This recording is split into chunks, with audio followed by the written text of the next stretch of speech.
ഒരു കാമുകനെയും കാമുകിയും വിളിക്കുന്ന ബ്ലാക്ക്മെയിലർ. അയാൾ പറയുന്ന സ്ഥലത്തേക്ക് അയാൾ പറയുന്ന കാശുമായിട്ട് എത്തണമെന്ന് അയാൾ വിരട്ടുന്നു. പറഞ്ഞതനുസരിച്ച് കാമുകനും കാമുകിയും ഹോട്ടൽ മുറിയിലേക്ക് എത്തും. എന്നാൽ അവിടെ വെച്ച് കാമുകൻ കൊല്ലപ്പെടുകയാണ്. കാമുകന്റെ ഡെഡ് ബോഡിക്കൊപ്പം ഹോട്ടൽ റൂമിൽ കഴിയേണ്ടി വരുന്ന കാമുകി. പോലീസുകാർ അവിടേക്ക് വന്നാൽ താനാണ് കൊന്നതെന്ന് അവർ കരുതും. അങ്ങനെയാണെങ്കിൽ പിന്നീട് എന്തായിരിക്കും സംഭവിക്കുക എന്നൊക്കെ അറിയണ്ടേ? എങ്കിൽ നമുക്ക് വേഗം 2019 റിലീസായ ബദ്ല എന്ന ഹിന്ദി സിനിമയുടെ കഥ നോക്കിയാലോ? വീഡിയോയിലേക്ക് കടക്കുന്നതിന് മുൻപ് വീഡിയോ കാണുന്ന കൂട്ടുകാർ ഒന്ന് ലൈക്ക് ചെയ്യാനും കമന്റ് സെക്ഷനിലെ ഹൈപ്പ് എന്നൊരു ഓപ്ഷൻ ക്ലിക്ക് ചെയ്യാനും മറക്കരുതേ. കഥ ആരംഭിക്കുന്നത് നായികയെ നൈനയുടെ വീട്ടിലേക്ക് എത്തുന്ന ബാദൽ ഗുപ്ത എന്ന അഡ്വക്കേറ്റിനെ കാണിച്ചുകൊണ്ടാണ്. നൈനയുടെ പുതിയ അഡ്വക്കേറ്റാണ് ബാദൽ ഗുപ്ത. നൈന ഇപ്പോൾ ഹൗസ് അറസ്റ്റിലാണ്. കാരണം നൈന ഒരാളെ കൊല ചെയ്തു. അതിന്റെ കേസും നടക്കുകയാണ്. അതുകൊണ്ട് തന്നെ നൈന ചെയ്ത തെറ്റെന്തെന്നും അവൾക്ക് പറയാനുള്ള കാര്യങ്ങളും കേൾക്കുന്നതിന് വേണ്ടിയിട്ടാണ് ബാദൽ ഗുപ്ത എത്തിയിരിക്കുന്നത്. അങ്ങനെ നൈനയാണെങ്കിലോ തനിക്ക് എന്താണ് സംഭവിച്ചത് എന്നുള്ള കാര്യം തുറന്നു പറയുവാനായും ആരംഭിച്ചു. നൈനയ്ക്കൊരു കാമുകനുണ്ടായിരുന്നു. പേര് അർജുൻ. രണ്ടുപേരും പ്രണയിച്ചു കൊണ്ടിരിക്കുന്ന സമയം അവർക്കൊരു കോള് വരികയാണ്. ഒരു അജ്ഞാതനാണ് അവരെ കോള് ചെയ്തത്. എന്നിട്ട് നൈനയോടും അർജുനോടും ഒരുപാട് കാശ് ആവശ്യപ്പെടുന്നു. അയാൾ പറയുന്ന ഹോട്ടലിലേക്ക് കാശുമായി എത്തണമെന്നും ആ ഒരാൾ പറയുകയാണ്. എന്നാൽ വരില്ല എന്ന് അവർ പറയുന്നത് കൊണ്ട് തന്നെ അയാൾ അവരെ ബ്ലാക്ക്മെയിൽ ചെയ്യുവാനായും തുടങ്ങി. അയാൾ പറയുന്നത്, ഞാൻ പറഞ്ഞ കാശ് ഞാൻ പറഞ്ഞ ഹോട്ടലിലേക്ക് എത്തിച്ചില്ല എന്നുണ്ടെങ്കിൽ നിങ്ങളുടെ പ്രൈവറ്റ് ഫോട്ടോസ് ഞാൻ പുറത്തുവിടും. അത് നിങ്ങളുടെ കുടുംബത്തെയൊക്കെ ബാധിക്കുമെന്നും അയാൾ വിരട്ടുന്നു. സത്യത്തിൽ ഈ നൈനയാണെങ്കിലോ വിവാഹം കഴിഞ്ഞ് ഒരു പെൺകുഞ്ഞുമുള്ളതാണ്. അതുപോലെ തന്നെയാണ് അർജുനും വിവാഹം കഴിഞ്ഞതാണ്. പക്ഷേ അവരുടെ കുടുംബത്തിലുള്ള ആർക്കും തന്നെ അറിയാതെ രഹസ്യമായിട്ടാണ് അർജുനും നൈനയും പ്രണയിക്കുന്നത്. പറഞ്ഞ കാശ് കൊടുത്തില്ല എന്നുണ്ടെങ്കിൽ അവരുടെ കുടുംബം തകർക്കുമെന്ന് ഭീഷണിപ്പെടുത്തിയത് കൊണ്ട് തന്നെ അർജുനും നൈനയും കാശുമായിട്ട് ഹോട്ടലിലേക്ക് പോകും. എന്നാൽ ആ ഹോട്ടലിൽ ബ്ലാക്ക്മെയിൽ ചെയ്യുന്ന ആൾ ഒളിച്ചിരിക്കുകയായിരുന്നു. അവർ രണ്ടുപേരും റൂമിലേക്ക് എത്തിയ അതേ സമയം തന്നെയായിരുന്നു അവിടെ ഒളിച്ചിരിക്കുകയായിരുന്ന ബ്ലാക്ക്മെയിലർ പുറത്തേക്ക് വന്ന് അർജുനെ കൊന്നിട്ട് അവിടെ നിന്നും രക്ഷപ്പെട്ടു പോകുന്നത്. അതോടുകൂടി അവിടേക്ക് എത്തുന്ന പോലീസ് നൈനയെ അറസ്റ്റ് ചെയ്യുന്നു. താനല്ല ചെയ്തതെന്ന് നൈന എത്ര തന്നെ പറഞ്ഞിട്ടും പോലീസുകാർ കേൾക്കുന്നതേയില്ല. കാരണം ആ ഒരു കൊലയാളി രക്ഷപ്പെട്ടു പോയല്ലോ. പോലീസുകാർക്ക് ആകെ കിട്ടിയിരിക്കുന്നത് നൈനയും. നൈനയെ അറസ്റ്റ് ചെയ്തുകൊണ്ട് പോവുകയാണ്. അയാൾ എങ്ങനെയാണ് അവിടെ വന്നതെന്നോ എങ്ങനെയാണ് രക്ഷപ്പെട്ടു പോയതെന്നോ എനിക്കറിയത്തില്ല എന്ന് നൈന പറയുന്നു. അതെങ്ങനെയാ നിങ്ങൾക്കറിയാൻ പറ്റാത്തത്? അവിടുത്തെ CCTV ഫുട്ടേജിലൊന്നും റെക്കോർഡായില്ലേ എന്ന് ബാദൽ ഗുപ്ത ചോദിക്കുമ്പോഴോ, ഒരു CCTV ഫുട്ടേജിലും അയാൾ പോകുന്നതോ വരുന്നതോ ഒന്നും തന്നെ റെക്കോർഡായിട്ടില്ല. മാത്രമല്ല അയാൾ ആ ഒരു മുറിയിലേക്ക് അതിക്രമിച്ചല്ല കയറിയിരുന്നത്. ഞങ്ങൾ വരുമ്പോഴേ അവിടെ തന്നെ ഉണ്ടായിരുന്നു. എന്താണ് സംഭവിച്ചതെന്ന് എനിക്കറിയത്തില്ല. അയാൾ മാഞ്ഞു പോയോ എന്നൊക്കെ ബാദൽ ഗുപ്ത ചോദിക്കുമ്പോൾ അറിയില്ല എന്നായിരുന്നു നൈനയുടെ മറുപടിയും. എന്തായാലും നടന്നതെല്ലാം എന്നോട് തുറന്നു പറയണമെന്ന് ബാദൽ ഗുപ്ത പറയുന്നു. അങ്ങനെ മടിച്ച് മടിച്ച് നൈന എല്ലാ കാര്യങ്ങളും തുറന്നു പറയുകയാണ്. പിന്നീട് ഒരു ഫ്ലാഷ് ബാക്ക് ആണ് കാണിക്കുന്നത്. നൈന പാരീസിൽ ഒരു മീറ്റിംഗിന് പോവുകയാണെന്ന് വീട്ടിലുള്ളവരോട് കള്ളം പറഞ്ഞിട്ട് നൈന നേരെ പോകുന്നത് അർജുനൊപ്പമായിരുന്നു. അർജുനും നൈനയും ഫോറസ്റ്റ് ഏരിയയിലേക്കാണ് പോകുന്നത്. അവിടെ ഒരു റിസോർട്ടൊക്കെ ബുക്ക് ചെയ്ത് 2-3 ദിവസം താമസിക്കാമെന്ന പ്ലാനിലാണ് അവർ പോകുന്നത്. ഫോറസ്റ്റ് ഏരിയ ആയതുകൊണ്ട് തന്നെയും ആരും ആ പരിസരത്തൊന്നും ഇല്ലാത്തതുകൊണ്ടും നൈന സ്പീഡിന് വണ്ടി ഓടിക്കുന്നു. എന്നാൽ പെട്ടെന്ന് തന്നെ കാറിന് മുന്നിലേക്ക് ഒരു മാൻ എടുത്ത് ചാടുകയുണ്ടായി. സഡൻ ബ്രേക്ക് ഇട്ടതും പുറകിലൂടെ വന്ന ഒരു കാറിലിടിക്കുകയുണ്ടായി. പെട്ടെന്ന് തന്നെ എന്ത് ചെയ്യണമെന്നറിയാതെ നൈന ഡോറ് തുറന്ന് ചെന്നിറങ്ങി നോക്കുമ്പോഴോ ആ കാറിലുള്ളത് ചെറിയൊരു പയ്യനായിരുന്നു. ആ പയ്യന്റെ തലയിൽ നിന്നും ഒരുപാട് ബ്ലഡും വരുന്നുണ്ട്. അവൻ മരണപ്പെട്ടു പോയി എന്ന് അവർ രണ്ടുപേരും ഉറപ്പിച്ചു. ഇനി എന്ത് ചെയ്യുമെന്ന് അവർ ചിന്തിച്ചുകൊണ്ട് നിൽക്കുന്ന സമയമായിരുന്നു നൈന പറയുന്നത്, നമുക്ക് പോലീസിൽ വിവരം അറിയിക്കാമെന്ന്. അങ്ങനെ ചെയ്താൽ ഉറപ്പായിട്ടും നമ്മൾ കുടുങ്ങും. അതുകൊണ്ട് അത് വേണ്ട, വേറെ എന്തെങ്കിലും ഐഡിയ ചെയ്യാമെന്ന് അർജുൻ പറയുന്നു. അതേ സമയമായിരുന്നു ഒരു ട്രക്ക് അതുവഴി വരുന്നത്. ആ ട്രക്ക് ഡ്രൈവർ ആണെങ്കിലോ അവിടെ നടക്കുന്ന കാര്യങ്ങളെല്ലാം കണ്ടു. എന്താ, എന്തെങ്കിലും പ്രശ്നമുണ്ടോ എന്ന് ചോദിക്കുമ്പോൾ ഏയ് കുഴപ്പമൊന്നുമില്ല, ചെറിയൊരു ആക്സിഡന്റ് അത്രയേ ഉള്ളൂ എന്ന് പറയുമ്പോൾ അയാൾ അവിടെ നിന്ന് പോകുന്നു. അത് കാണുന്ന അർജുനും നൈനയ്ക്കും വല്ലാതെ ദേഷ്യം വരികയാണ്. കാരണം ഒരാൾ കൂടി അവർ ചെയ്തത് കണ്ടു. ഇനി എന്തായാലും വല്ല കേസെങ്ങാനും ആയിക്കഴിഞ്ഞാൽ ഇവരുടെ പേര് അയാൾ പറഞ്ഞു കൊടുക്കുമോ എന്നൊക്കെയായിരുന്നു അവരുടെ ടെൻഷൻ.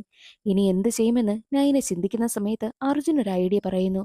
ഒരു കാര്യം ചെയ്, ഈ പയ്യന്റെ കാർ ആക്സിഡന്റ് ആയില്ലേ, ഈ കാർ നീ ഓടിച്ചു കൊണ്ടുപോയി ഏതെങ്കിലും ഒരു സ്ഥലത്ത് താഴേക്ക് തള്ളിയിട്. നമുക്ക് ആരും അറിയാതെ ഇതിൽ നിന്ന് രക്ഷപ്പെടാം.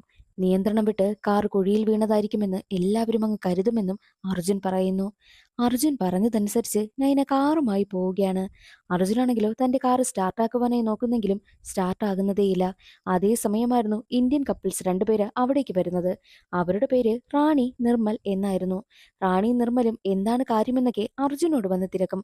തന്റെ കാറ് ബ്രേക്ക് ഡൗൺ ആയതാണെന്നൊക്കെ അർജുൻ പറയുന്നു. ചെറുതായിട്ടൊരു ആക്സിഡന്റ് സംഭവിച്ചുവെന്ന് അർജുൻ പറയുമ്പോൾ, എന്നാൽ ഒരു കാര്യം ചെയ്, ഇന്നേ ദിവസം ഞങ്ങളുടെ വീട്ടിൽ തങ്ങിക്കോ, എന്നിട്ട് നാളെ കാറും റെഡിയാക്കിയിട്ട് പോകാമെന്നും റാണി പറയും. റാണി പറയുന്നതനുസരിച്ച് അർജുനാണെങ്കിലോ അവരുടെ വീട്ടിലേക്ക് പോവുകയാണ്.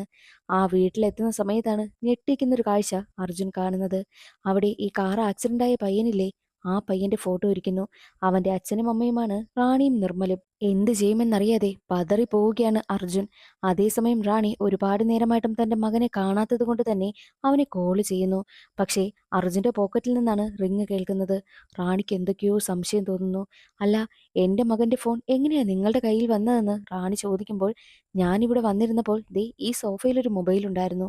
ഞാൻ വിചാരിച്ചു എന്റേതാണെന്ന്. അങ്ങനെ ഞാൻ എടുത്ത് പോക്കറ്റിൽ വെച്ചതാണെന്നും അർജുൻ പറയും. അങ്ങനെ ഒരുവിധം ആ ഒരു പ്രശ്നം അവിടെ സോൾവ് ആയി സമാധാനമായിട്ട് ആ ഒരു കാര്യം അവനവിടെ ഡീൽ ചെയ്തു എന്ന് തന്നെ പറയാം. അങ്ങനെ അടുത്ത ദിവസം കാറും റെഡിയാക്കുകയാണ്. അർജുൻ അവിടെ നിന്ന് യാത്ര തിരിച്ചു. ആ ഒരു സംഭവത്തിന് ശേഷം നയനയുടെയും അർജുന്റെയും മനസ്സിൽ വല്ലാത്ത ടെൻഷനായിരുന്നു. നയനയ്ക്കാണെങ്കിലോ താൻ വലിയ തെറ്റ് ചെയ്തു പോയി എന്നുള്ളൊരു കുറ്റബോധവും. അവരുടെ ജീവിതം പതിയെ പതിയെ മുന്നോട്ട് പോകെ കുറച്ചുനാൾ കഴിഞ്ഞതും ടി വിയിൽ ഒരു ന്യൂസ് കാണിക്കുകയാണ്. ഒരു പയ്യന്റെ തിരോധാനം. ആ പയ്യൻ മറ്റാരുമല്ല, ഇവരുമായിട്ട് ആക്സിഡന്റ് ആയ പയ്യനില്ലേ, അത് തന്നെയാണ്. മാത്രമല്ല ആ പയ്യനാണെങ്കിലും ഒരു ബാങ്ക് എംപ്ലോയി കൂടിയാണ്. അവന്റെ അമ്മയാണ് കേസ് കൊടുത്തിരിക്കുന്നതും, അതായത് റാണി. ആ ഒരു കേസെല്ലാം ഇങ്ങനെ ന്യൂസ് ചാനലിൽ കാണിച്ചു കൊണ്ടിരിക്കുന്നതെല്ലാം നൈന കാണുന്നുണ്ട്.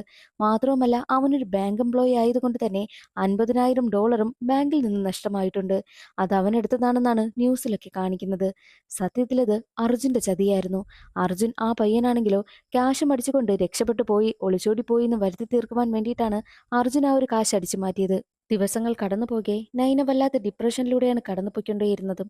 അതേ സമയമായിരുന്നു അവർക്ക് ഒരു ബ്ലാക്ക് മെയിലർ നിന്നും കോള് വരുന്നത്. അയാൾ ആവശ്യപ്പെട്ട കാശ് കൊടുക്കുവാനായും തീരുമാനിച്ചാണ് അവർ രണ്ടുപേരും ഹോട്ടൽ റൂമിലേക്ക് എത്തിയത്. എന്നാൽ അയാളാണെങ്കിലോ അർജുനെ കൊന്നുകളയുകയും ചെയ്തു. ഇതാണ് യഥാർത്ഥത്തിൽ സംഭവിച്ചതെന്ന് നൈന പറയുന്നു. എന്നാൽ നൈന പറയുന്നതൊന്നും വിശ്വസിക്കുവാനായിട്ട് ബാദൽ ഗുപ്ത കൂട്ടാക്കിയില്ല. ബാദൽ ഗുപ്ത ഓരോ കാര്യങ്ങളും ചോദിച്ചുകൊണ്ടിരിക്കുകയാണ്. അതേ സമയം തന്നെയായിരുന്നു നൈന മറ്റൊരു കാര്യം കൂടി പറയുന്നത്. ഞാൻ ആ പയ്യന്റെ കാറ് ആ ഒരു പുഴയിലേക്ക് തള്ളിവിടുവാനായി പോയ സമയത്ത് കാറിനകത്ത് നിന്നും എന്തൊക്കെയോ ശബ്ദം കേട്ടു. എന്താണെന്ന് അറിയുവാൻ വേണ്ടിയിട്ട് ചെന്ന് നോക്കിയപ്പോൾ ആ പയ്യന് ജീവനുണ്ടായിരുന്നു. ആ പയ്യനെ രക്ഷിച്ചുകൂടായിരുന്നോ എന്ന് ബാദൽ ഗുപ്ത ചോദിക്കുമ്പോൾ, എനിക്കതിന് തോന്നിയില്ല. അവൻ രക്ഷപ്പെട്ടാൽ ചിലപ്പോൾ ഞങ്ങളാണ് അവനെ ആക്സിഡന്റ് ആക്കിയതെന്ന് പോലീസിൽ ഒറ്റിക്കൊടുത്താൽ പിന്നെ ഞങ്ങൾ ജയിലിൽ പോകില്ലേ? അത് ചിന്തിച്ചത് കൊണ്ടാണ് ഞാൻ അവനെ ജീവനോടുകൂടി തന്നെ അതിലിട്ട് ലോക്ക് ചെയ്ത് പുഴയിലേക്ക് തള്ളിവിട്ടതെന്നും നൈന പറയുന്നു. അത് കേൾക്കുന്ന ബാദൽ ഗുപ്ത ആകെ കൺഫ്യൂഷൻ ആവുകയാണ്. ഇവൾ സ്വയരക്ഷയ്ക്ക് വേണ്ടിയിട്ടാണ് അങ്ങനെ ചെയ്തത്. അപ്പോൾ സ്വയരക്ഷയ്ക്ക് വേണ്ടിയിട്ട് ഏതറ്റം വരെ പോകുവാനായിട്ടും ഇവൾ തയ്യാറാകുമെന്ന് ബാദൽ ഗുപ്ത ചിന്തിക്കുന്നു. എന്നിട്ട് ബാദൽ ഗുപ്ത തന്റെ കണ്ടെത്തലുകളെല്ലാം ഒരു സ്റ്റോറിയാക്കി പറയുകയാണ്. ബാദൽ ഗുപ്ത പറയുന്നത് ഇങ്ങനെയാണ്. അന്നേ ദിവസം അവർ രണ്ടുപേരും ആ ഒരു ഫോറസ്റ്റ് ഏരിയയിലൂടെ പോകുന്ന സമയത്താണ് കാർ ആക്സിഡന്റ് ആയത്. അർജുൻ നൈനയോട് പറയുകയുണ്ടായി, ആ പയ്യനെ നമുക്ക് രക്ഷിക്കാം, ഹോസ്പിറ്റലിലേക്ക് കൊണ്ടുപോകാം, പോലീസിൽ വിവരമറിയിക്കാമെന്ന്. പക്ഷേ അതിന് നൈന തയ്യാറായില്ല. പോലീസിൽ വിവരമറിയിച്ചാൽ നമ്മളായിരിക്കും അകത്ത് പോകുന്നത്. അത് വേണ്ട, ഞാൻ ഈ പയ്യന്റെ കാറ് എവിടെയെങ്കിലും കൊണ്ടുവന്ന് ഡംപ് ചെയ്യാമെന്നും നൈന പറയുന്നുണ്ട്. അതൊന്നും വേണ്ട, നമുക്ക് പിന്നെ ഹോസ്പിറ്റലിലേക്ക് കൊണ്ടുപോകാമെന്ന് എത്ര തന്നെ അർജുൻ പറഞ്ഞിട്ടും നൈന അത് കേട്ടതേയില്ല. നൈനയാണെങ്കിലോ അവന്റെ കാറുമായിട്ട് പോയി അവന്റെ കാർ ഡംപ് ചെയ്യുകയാണ് ചെയ്തത്. അതേസമയം അർജുനാണെങ്കിലോ കാർ ഓണാകാത്തത് കൊണ്ട് തന്നെ വെയിറ്റ് ചെയ്ത് നിൽക്കുന്ന സമയത്താണ് ആ പയ്യന്റെ അച്ഛനും അമ്മയും അവിടേക്ക് വരുന്നതും അർജുനെ കാണുന്നതും. അവർ അർജുനെ വീട്ടിലേക്ക് കൂട്ടിക്കൊണ്ടു പോകുന്നു. എന്നാൽ അർജുനാണെങ്കിൽ കുറ്റബോധം താങ്ങാൻ കഴിയുന്നില്ല. കാറും റെഡിയാക്കി അർജുൻ പോയെങ്കിലും അവന് കുറ്റബോധം കാരണം വല്ലാത്തൊരു ഡിപ്രഷനിലൂടെയാണ് അവൻ കടന്നുപോയിക്കൊണ്ടേയിരുന്നതും. അതേ സമയമായിരുന്നു ആ പയ്യൻ $50,000 ബാങ്കിൽ നിന്ന് മോഷ്ടിച്ചു എന്നൊരു ന്യൂസും അവൻ കാണുന്നത്. അതെല്ലാം ചെയ്തത് നൈനയാണ്. ആ പയ്യന്റെ മേൽ കുറ്റം ആരോപിക്കാൻ വേണ്ടിയിട്ട് നൈന മനഃപൂർവ്വം അങ്ങനെ ചെയ്തതാണ്. താൻ വലിയ തെറ്റ് ചെയ്തല്ലോ എന്നൊരു കുറ്റബോധം അവന്റെ മനസ്സിലുണ്ടായിരുന്നത് കൊണ്ട് തന്നെ റാണിയെയും നിർമ്മലിനെയും വിളിച്ചിട്ട് നടന്ന കാര്യങ്ങളെല്ലാം തുറന്നു പറഞ്ഞു. മാത്രവുമല്ല ആ പയ്യൻ $50,000 അടിച്ചു മാറ്റിയെന്നല്ലേ പറയുന്നത്. അതെങ്ങനെയായാലും തിരിച്ചു കൊടുക്കണം. അവൻ അങ്ങനെ ചെയ്തിട്ടില്ല എന്ന് തെളിയിക്കണമെന്നും അർജുന് ആഗ്രഹമുണ്ടായി. അങ്ങനെയാണ് അർജുൻ ഒരു ബ്ലാക്ക് മെയിലറിനെ പോലെ നൈനയെ കോൾ ചെയ്യുന്നത്. താൻ ആവശ്യപ്പെടുന്ന കാശുമായിട്ട് ഹോട്ടൽ മുറിയിലേക്ക് വരണമെന്നും അർജുൻ പറയുകയുണ്ടായി. അങ്ങനെയാണ് നൈന അർജുനെയും കൂട്ടി ആ ഒരു ഹോട്ടൽ മുറിയിലേക്ക് എത്തിയത്. പക്ഷേ അർജുനാണ് വിളിക്കുന്നത് എന്നുള്ള കാര്യമൊന്നും നൈനയ്ക്ക് അറിയത്തില്ലല്ലോ. അർജുനോടൊപ്പം ഹോട്ടൽ മുറിയിൽ എത്തുന്ന സമയത്താണ് അർജുനാണ് ഇതെല്ലാം ചെയ്തതെന്ന് നൈനയ്ക്ക് മനസ്സിലാകുന്നത്. ആ ഒരു കാശ് പയ്യന്റെ വീട്ടുകാർക്ക് കൊടുക്കാമെന്ന് അർജുൻ പറയുമ്പോഴോ അത് കൊടുക്കുവാനൊന്നും നൈന തയ്യാറാകുന്നില്ല. അവിടെ വെച്ച് വലിയ വാക്കുതർക്കമുണ്ടാവുകയാണ്. ഒടുവിൽ നൈന സ്വയരക്ഷയ്ക്ക് വേണ്ടിയിട്ട് അർജുനെയും കൊന്നുകളയുന്നു. ഇതല്ലേ യഥാർത്ഥത്തിൽ സംഭവിച്ചെന്ന് ബാദൽ ഗുപ്ത ചോദിക്കുമ്പോൾ ആദ്യമൊന്നും നൈന അത് ഏറ്റുപറയുവാനായിട്ട് തയ്യാറായില്ല.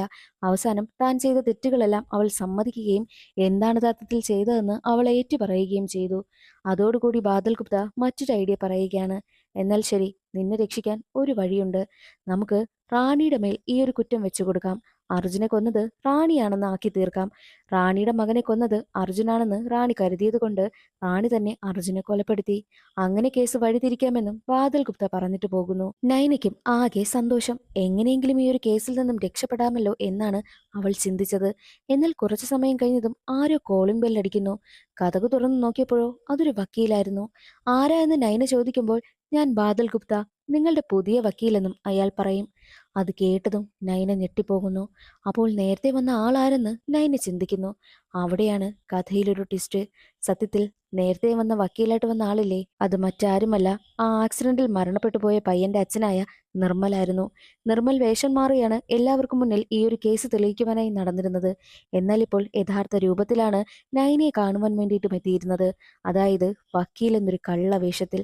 നൈന പറയുന്നതെല്ലാം അയാൾ നൈന അറിയാതെ റെക്കോർഡ് ചെയ്ത് കൊണ്ടുപോവുകയുണ്ടായി. അങ്ങനെ നൈനയാണ് യഥാർത്ഥ പ്രതിയെന്ന് അയാൾ തെളിയിക്കുകയും ചെയ്തു. അതോടുകൂടി സിനിമയുടെ കഥ അവിടെ അവസാനിക്കുകയാണ്. ഇന്നത്തെ ഒരു വീഡിയോ എല്ലാവർക്കും ഇഷ്ടമായെന്ന് കരുതുന്നു. ഇഷ്ടമായാൽ സപ്പോർട്ട് ചെയ്യാൻ മറക്കരുതേ. അടുത്തൊരു വീഡിയോയിൽ കാണാം. അതുവരെ എല്ലാവർക്കും ബായ്.